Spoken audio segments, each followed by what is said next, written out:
Hey guys, great to be live with you. I'm joined by two Project Veritas whistleblowers, HHS whistleblower Jodi O'Malley and Google whistleblower Zach Vorhies. We know James O'Keefe pretty well, especially you two probably know him better than me. Thank you so much for joining me. Thank you, And Irene. so we're doing this because Project Veritas met with us whistleblowers last night. They wanted to call a Zoom meeting and kind of clarify things directly to us about what really went on with James O'Keefe, which was good to hear verbally from them because, you know, we've only heard verbally from James with his leaked video. So it was Daniel Strack, the executive director of Project Veritas, who did the Zoom with us and explaining his side, the board's side, Project Veritas' side. Oh, Carrie Porch is going to join me too. Carrie is What up, Carrie? CNN Hey, whistleblower. how's it going, guys? Okay, check. All right, who wants to go first? What, Jodi? I know you got opinions on this. I'll go last. I'll go last. You'll go. You'll go last. Yeah. So Daniel Strack came on, had a Zoom call with us to sort of clarify the position of the company in relation to James O'Keefe. And they went into some of the details surrounding this. And they said that, James there's still a possibility that he could come back. His position was that James is not working with the board, is refusing to meet with them, and that they're in limbo right now. But they definitely feel that they can go and continue on without him. And it's my personal opinion that they believe that they're going to do so, and that they're preparing for a Project Veritas post James O'Keefe, which sounds absolutely insane to me that they're going to be able to do that. And if I could just go on a limb here, the problem is that, in my opinion, the company, is treating James O'Keefe as if he was a hired CEO. Right. And right. And they're holding him to the standard of, he's not doing the job, becoming of a CEO. And no kidding. He's not like a CEO primarily. He's the founder of the company with the total face, mission. the total identity of it. And I brought this up to Daniel Strack that you realize Project Veritas's reputation without James is absolute garbage right now. Look at any comment online, anything they put out. The previous core audience is no longer going to care about or watch. They're going to treat it. I think they're going to treat any Project Veritas news coverage right now similar to how the PV haters, the haters that PV has always had. Now everybody's a hater on the left, the right. All the viewers are haters now. So the only way to repair that and have Project Veritas exist is if James O'Keefe comes back. The only way James O'Keefe comes back, as far as I can tell, is if the board resigns, because it is a actually right now. Here's the thing: is that we looked at the details. It's not a unanimous decision to let go of James, or to suspend him. Like, we looked at the meeting notes. Because they keep minutes for these board of directors decisions. And there's 3 in favor and 2 opposed. So the board is split, with the tiebreaker going to remove James at this point. So they're literally on the knife edge. If there's one flip, it goes to a 3-2, and James can be reinstated as CEO of the company. That's how close it is. There's not a united front. That's the biggest surprise to me that I was able to find out by reading through these the documents that are available. So just for people just joining, we met with the executive director of Project Veritas last night. This is his LinkedIn, Daniel Strack, and he's formerly of Goldman Sachs on Wall Street. And he brought up last night these theories that he or someone is somehow tied to Project Veritas, Goldman Sachs, tied to Pfizer. There's these theories about Pfizer, and he says that's complete garbage. We're not paid for by Pfizer. So he did respond to that to us. And he also said that they put James O'Keefe on paid leave.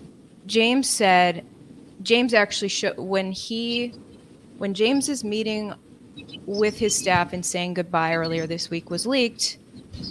This document was also leaked, which I guess this is the board meeting document that says indefinite suspension of Mr. O'Keefe as CEO without compensation. So Daniel Strack is saying he is being paid while he's suspended. And so, yeah, that was the weirdest part about the whole thing, is that Daniel Strack came on there and said, no, James is being paid, and it's very clear from the minutes that have been released that that's not the case, that they, at least at one point, suspended him without pay. And what's interesting is why Dan didn't say that during the meeting. Is he not aware? Did he not read? I mean, if he's not aware of this, why would he take the opportunity to inform us about what's going on if he doesn't know what's going on?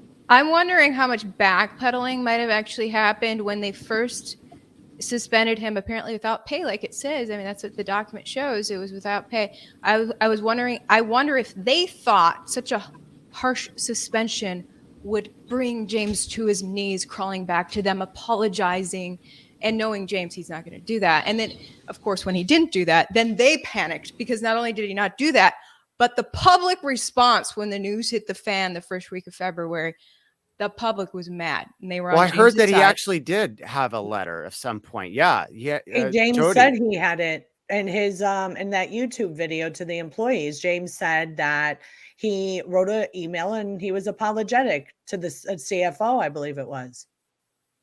Okay, Yeah. and then. And Jodi, I'm unclear on exactly what happened. Did they not let him publish it, or was it? No, they said that it wasn't sincere. It was sincere. This, he got mad, right? He fired the CFO. Don't know all of the details surrounding that. But that he realized that, he was a little harsh and abrasive. And in his YouTube video to the employees, he said that he wrote a letter and he apologized. And then, a few days later, he's getting off a plane and finding out that the board is having a meeting. He gets there and he's like grilled for 6 hours. Grilled for 6 hours, yeah. In a struggle session. Yeah, right. With a bunch of employees that, not a bunch, I believe there was only 6 that signed this letter, that they had grievances against James, and that the board was handling it, when that should have been an HR issue. The board, that you shouldn't have brought the owner of the company in to sit and listen to employees complain without going through the process of HR. And you know what I mean? And by the way, for people talking about Daniel Strack in the comments, it says Daniel Strack is one of the liars behind getting rid of James. That's Mark's opinion. Now, Daniel Strack is not on the board. Yeah. As he explained to us last night, he's the executive director, so he's number 2 under James, I guess. And he sits in on board meetings, but he's not making board decisions. Now, he was talking last night about kind of what they were doing on putting James on suspension while they investigated these financial things that we're hearing about. Was Daniel Strack was trying to preserve Project Veritas's 501c3 status, because I guess if spending is too reckless or something, if there's a percentage that's outside of the nonprofit's mission, then it can lose its nonprofit status. Apparently, that's what he was. It's what he was saying, and he was saying, in accordance with the law, I'm trying to do this. So I asked him, are you saying that you were trying to protect James O'Keefe from going to jail or facing fines from the IRS? Is this a serious IRS issue? And then he basically, as I recall, deflected and said, I don't want to get into legalities. Right. Which is weird because, look, whatever malfeasance or James O'Keefe does is, malfeasance of the company itself. Like, they're not just throwing them under the bus, they're throwing themselves under the bus by coloring what are probably benign, expenditures. Like, I looked at them. there's nothing there that is that bad. Like everything that I saw was something that I would expect a CEO of a very popular company that's growing to spend. And what they're doing is that they're taking these benign expenses, they're coloring them as these really things of absolute concern, and then making these statements and admissions of guilt that the IRS can then use to, destroy Project Veritas's 501c3 status, right? Because they're admitting these things. And it's just like and this is the big problem that I have, is why are they admitting these things? I mean, they want to get rid of James O'Keefe, in my opinion, so bad that they're willing to throw their own company under the bus, make admissions of guilt in order to muddy the waters and try to concern troll James O'Keefe, so that it looks like what they're doing is, out of concern and due diligence, when I think that that's just a mask. And that's my opinion. I think that's a mask. I think that this is a coordinated attempt to get rid of the founder. I think that the people that are within the company believe that it's them that are the talent. I think that they believe that they can run it without the founder. Well, I think it was the screenshot of a conversation from Matt Tierman, a board member, who was talking. That's the screenshot where he was talking about giving a pay raise to one of the employees if they sided against James. But his last message in that exchange was saying, hopefully James will get in line. When I look at the screenshots, it seems like the board members didn't want James gone. They just wanted him in line with their mission. Yeah. And which would make sense, because honestly, there is no Project Veritas without James. All the viewers' comments agree. We all agree. Everyone understands that he is Project Veritas. And so now the way things are playing out, and based on our conversation with the executive director last night on Zoom, looks like Project Veritas is going to continue to coast right now with its existing donor dollars, which is a lot, by the way. Yeah. They're going to slowly gobble those dollars up and then die. That's the end of Project Veritas, because James isn't coming back. By the way, let me bring up, James tweeted today, you guys, and he is already getting tips on his own now. He's created his own tip line, O'Keefe tips at protonmail.com. Yes, I love it. So he's not, he's not wasting any time. And I think that this is what we saw coming. I love look at this comment at the bottom, you guys. Viewers are now spelling Project Veritas with a PF like Pfizer. Project Veritas. Because a lot of people believe that it is now paid for by Pfizer as retribution for James's huge story on Pfizer shortly before the fallout. Well, I want to say something about the allegations of inappropriate spending. The one that James brought up in his interview, or in his statement to his employees, was about the possible wedding that was supposed to take place in 2019, 2020 or something. And that he was helping his friend. He took a jet and he was helping his friend with the boat. When they listened to our meeting yesterday and they said 2019, 2020, I'm like, really? And my opinion was like, we're bringing up something from 3 years ago, when James also said that they get audited every year by an outside company. So that was already audited and done with. That appeared to be reaching to me. Like, were people not listening to that? That you're saying a $14,000 jet that he took and he helped a friend with a boat. Well, James said he came back with a couple $1 million on that trip from donors. So what? The dude can't stop and help his friend with the boat? I mean, I don't know. I don't think the American public cares about that. And to me, that was reaching. This is what you have on this guy. You know, Yeah. and I, you know, having gone through investigation with the government, I literally had to sit back for 15 months thinking like, oh my God, what did I do? Did I do something wrong? What are they going to pull out of the air against me? Thankfully, there was nothing that showed up, but I hope, you know, that the same holds true, you know, with James and his situation, because you can always find something. You can always find something. Yeah. So for people who saw James's video, as he was walking out of the office there, he made the statement to his staff, but he was brought up the wedding thing. Like, this is weird because I've never been married and they're accusing me of this.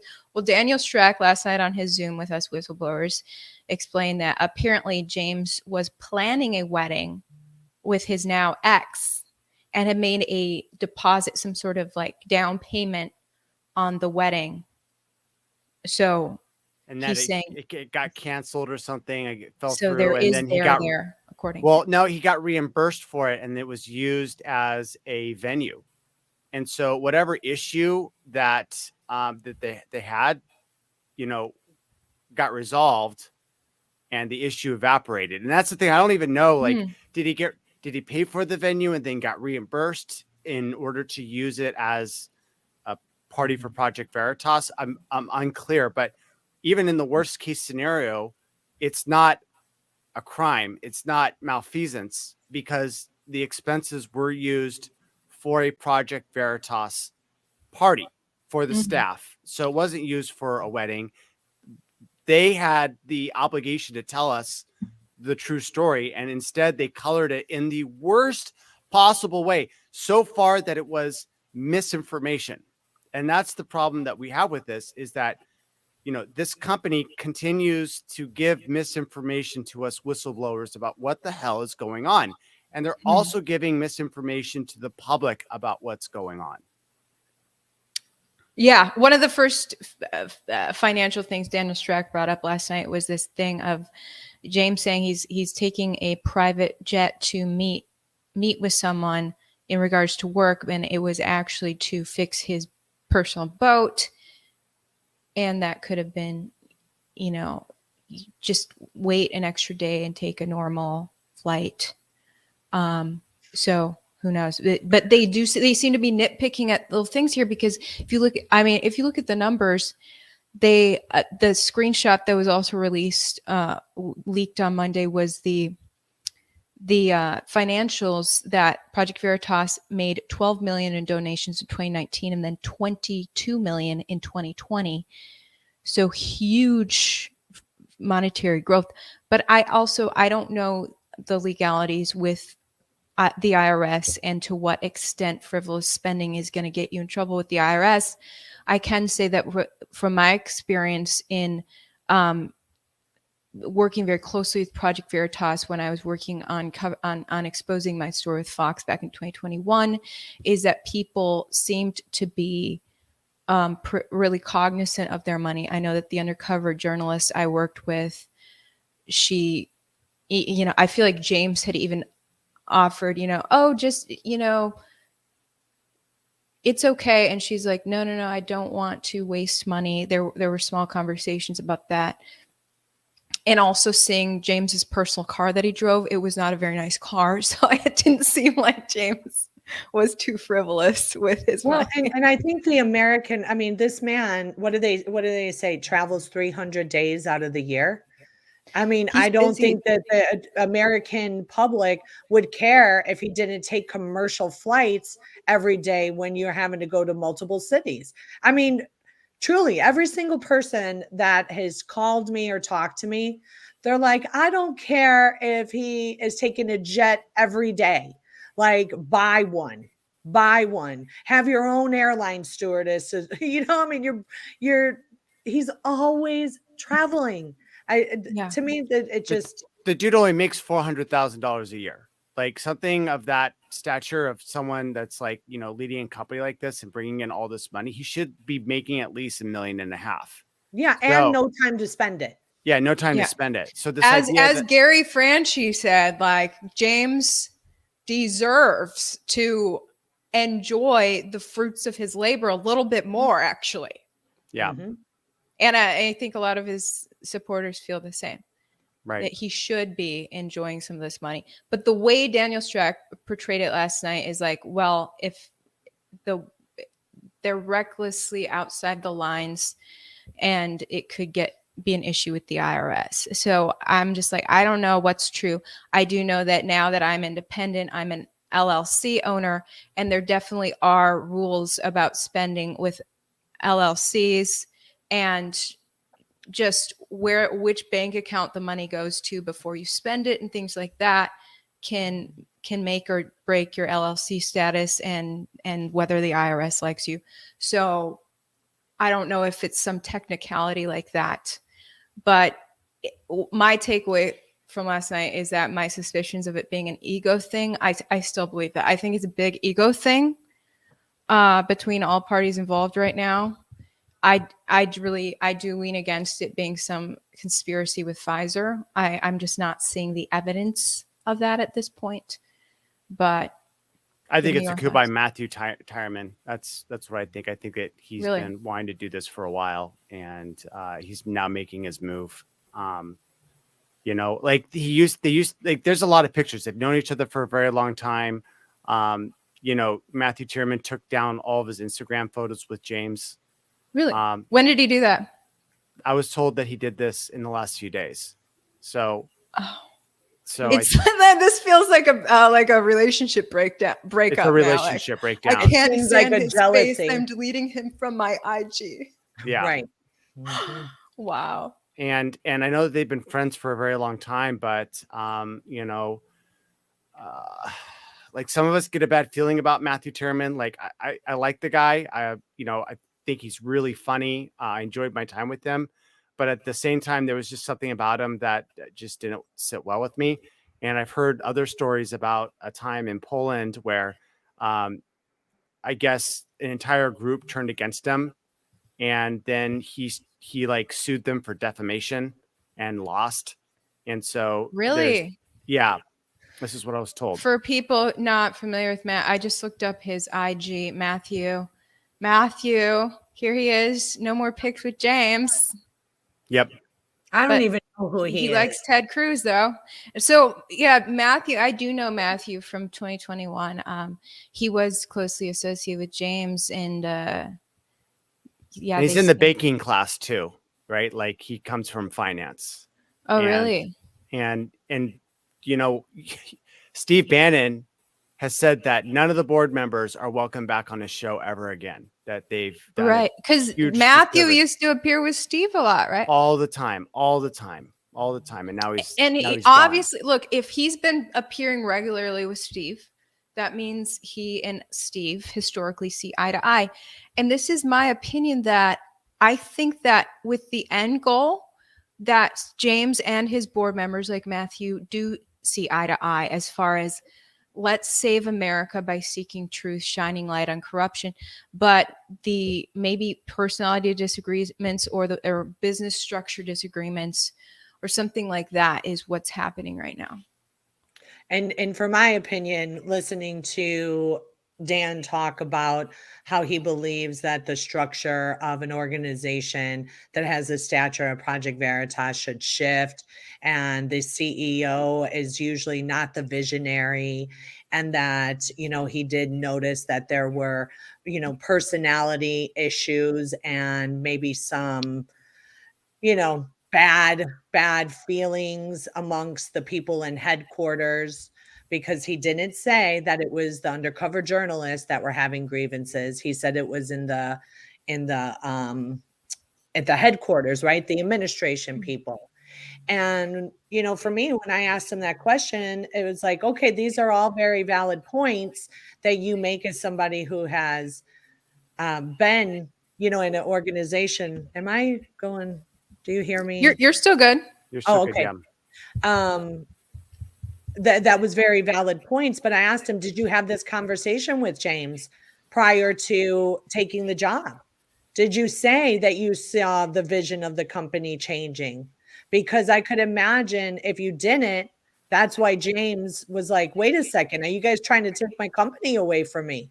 And allowing these employees to come into a board meeting without going through the HR process. You know, the board members aren't equipped to handle these grievances. They should have been vetted out. He said they have an amazing outside HR company that they utilized, but they didn't utilize it in this situation. Yeah, he said early on in the Zoom call last night with Executive Director Daniel Strack last night. He told us, one of the first things he told us was that it seemed like James and the board were speaking different languages. They were talking and not understanding each other. And he identified this early on. And by the way, Daniel Strack last night told us that he's Team James, and if James told him to leave Project Veritas right now, he would. And he asked James earlier this month if he wanted him to leave, and James said, "No, I don't want you to leave." So that's why he's still with Project Veritas. That's according to him. No, I thought he said James told him no, or the board members asked him. He to asked stay. James O'Keefe whether he should leave, and James is like, no.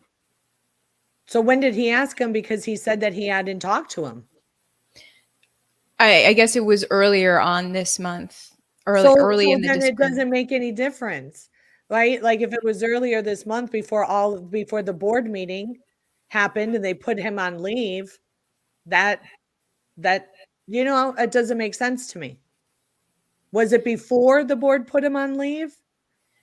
And yeah, it's unclear to me as well. But he did say in talking, because I guess Daniel Strack has built businesses and things. I'm not totally clear about his background, but he said, you know, when a startup is new, it's normal for the founder to have all the roles. The founder does everything, and he keeps his hands in everything as it grows. And then there's a point in the development of a startup where it gets so huge, and that's the point that Project Veritas is at. I just mentioned those numbers: 12 million in donations in 2019, 22 million in 2020.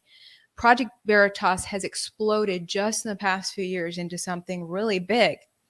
And there's a point in company history where it has to shift to the founder allowing others to help him and taking his hands off, because he physically can't run everything at a certain point. And it seemed like Daniel was saying that's what they were working through earlier this year, is to help make that transition. And for some very hands-on leaders who I've had bosses like this, they hate taking their hands off. I actually tend to be the same way.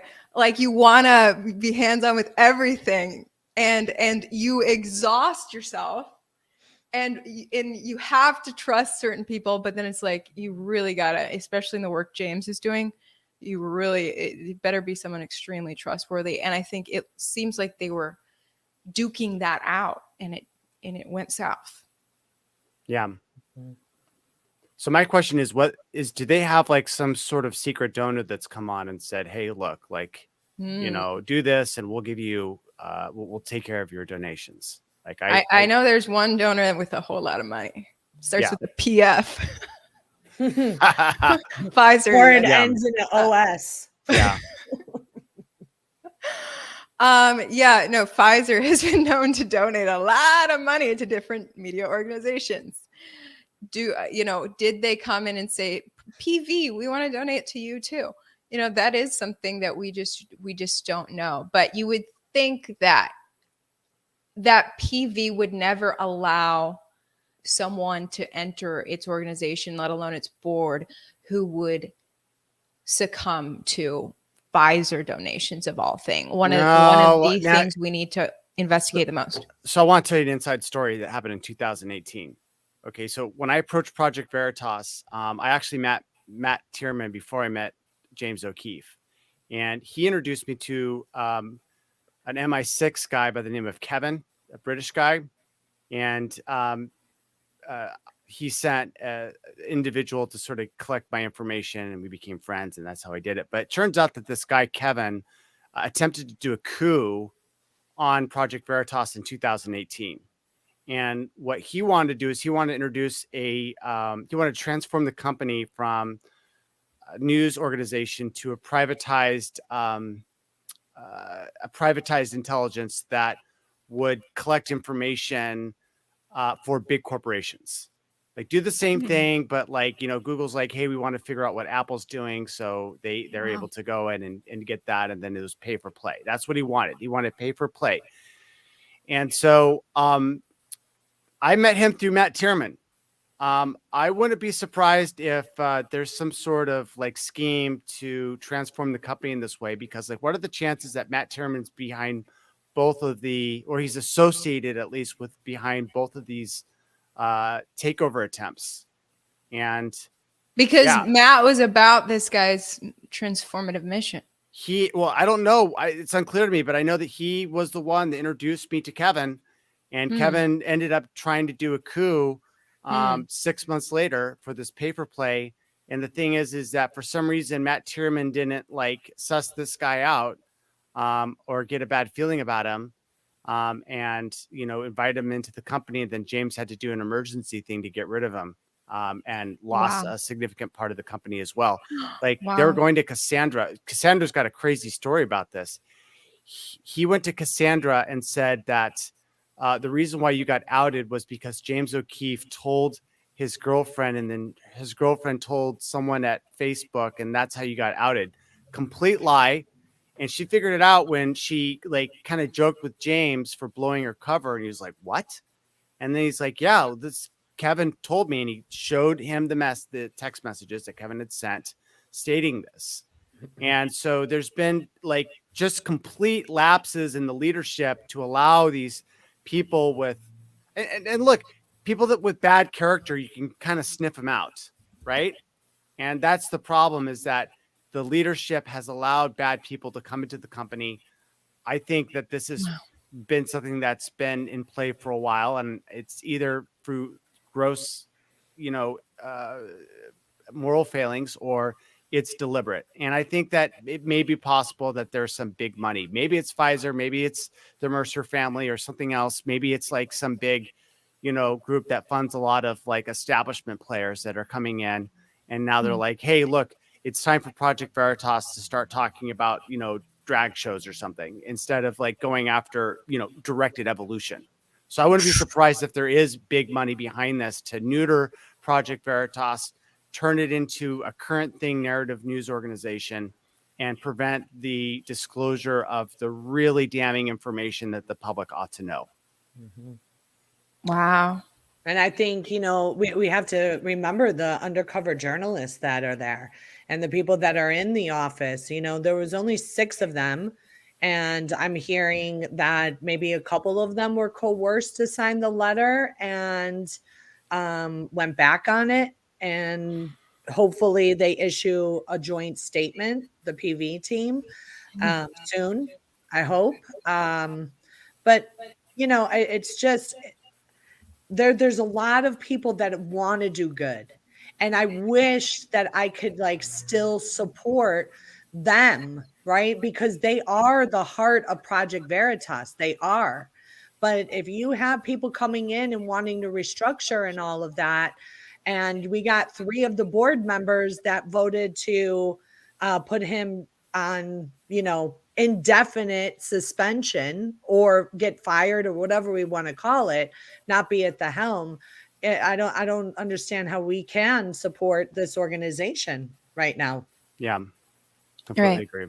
Yeah, in fact, it's kind of the kiss of death. Like us coming out against this and being in support of James O'Keefe is probably going to shut the door to us in Project Veritas. And I know that there's a minority of whistleblowers that are okay with what's going on, and they want to see and continue on with the company with next steps.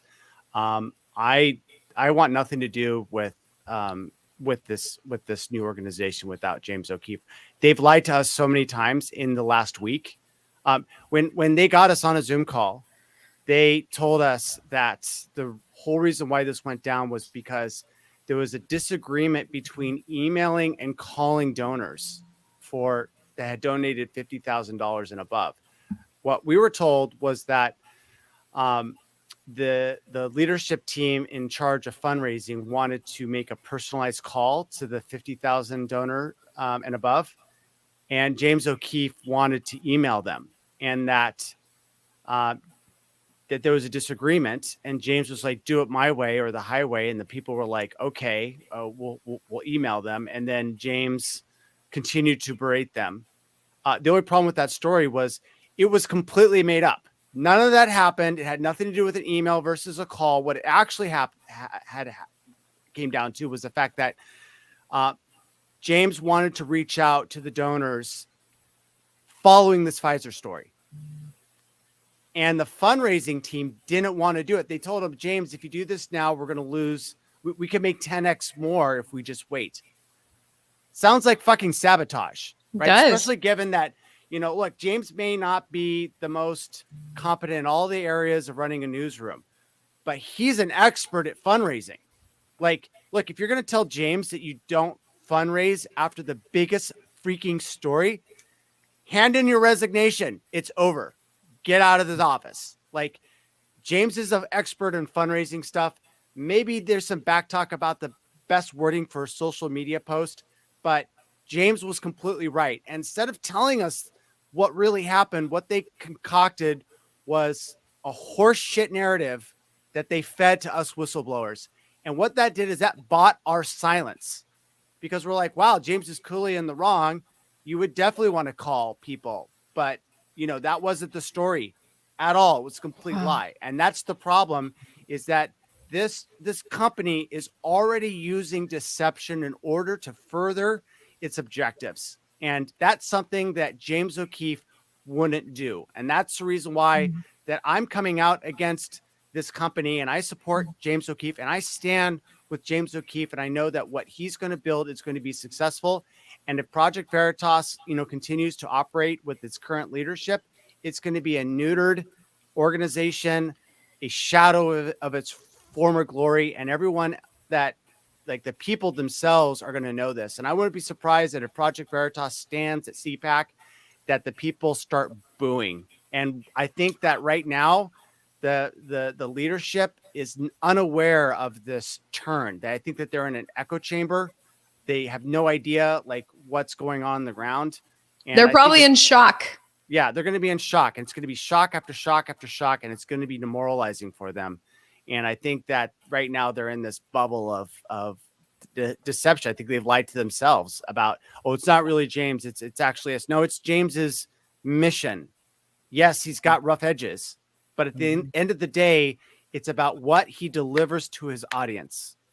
And the trust that he has gained from us, right? All of us whistleblowers, we all said and agreed that the reason we came forward is because we trusted James and the organization that he built. Yep. Without James there and hearing what they had to say, the leaked minutes of the meeting, to James's YouTube that he delivered to his employees, my position is the same as yours, Zach. I've seen enough. I actually had a very visceral response inside, the same type of response that I had when I found out that the pharmacist wasn't going to fill the order, and I had to call her into my office. I mean, I literally was beside myself, shaking. And that's why I recorded. I mean, I wish I would have recorded that meeting again, because from what I was hearing, I was like, I was just seeing all red. And you're saying last night you had the same response to what you actually blew the whistle on with the government. Absolutely. Yeah. So Jodi hung up on our Zoom last night, basically like, screw you, Daniel Strack. I got to run. Yeah. You hung up. I couldn't listen to the other, we're a family.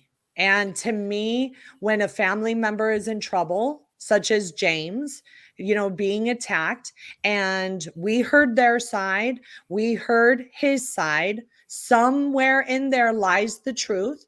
And again, I'm not saying James is perfect or anything, and that he definitely can grow as a leader. We all can. I mean, what is he, 35 years old? I'm 48 and I'm still learning how to handle people. So much less having an organization that's taken on the biggest evil in the world that grew exponentially over the last couple of years. I mean, that's hard, but I stand with James. I stand with him based on what I heard last night and what I heard him say, and they did not make sense to me. And there were a couple of people that spoke in that meeting where I was like, I don't trust you now, and I don't trust you, and I don't trust you either. And that's why I had to get off that call, because, I mean, yeah, I have my book coming out. There is a part of me who's like, should I even reach out to them and say, hey, do you guys, I published a book on Friday, can you promote it? But like, you know what? Let God do with that book what he will. I don't want to be associated with a company that did the guy why I went there wrong, in my opinion. Right. Yeah. Okay. So to wrap this up, what's next? Viewers want to know. So look, we're in support of James O'Keefe. We allowed Project Veritas to clarify their statements. Instead, they continue to use deception against us whistleblowers. So, we're going to support James in his next endeavor, because at the end of the day, we have to live with ourselves. And even if I lose access to being on stage at CPAC, what's better than that? Not being a sellout. Mm-hmm. And so we're going to continue to support James. We can't wait for what he delivers next. And there might be something happening. Stay tuned in the next 24 hours. Ooh, all right. And by the way, Kerry Porsche, formerly of CNN, he was having some tech issues. That's why he popped in and out. So unfortunately, we couldn't get his take this time. But okay, I'm going to include you guys' social media down in my description, so that the viewers can connect with you guys directly. You can check out Jodi's new book. Jodi, what's your website? Jodi O'Malley RN.com. There you go, guys. Okay. Thank you so much. And we'll talk to you guys tomorrow. Yeah, I think it's also important to note that it's not just Zach and I. There's many more of us that are not on this call that feel the same way. So totally. Yeah. Mm-hmm. And most Americans, I think. Yeah. All right. Okay. We'll see you guys later. Thank you, Ivory. Okay. Thank you. Bye.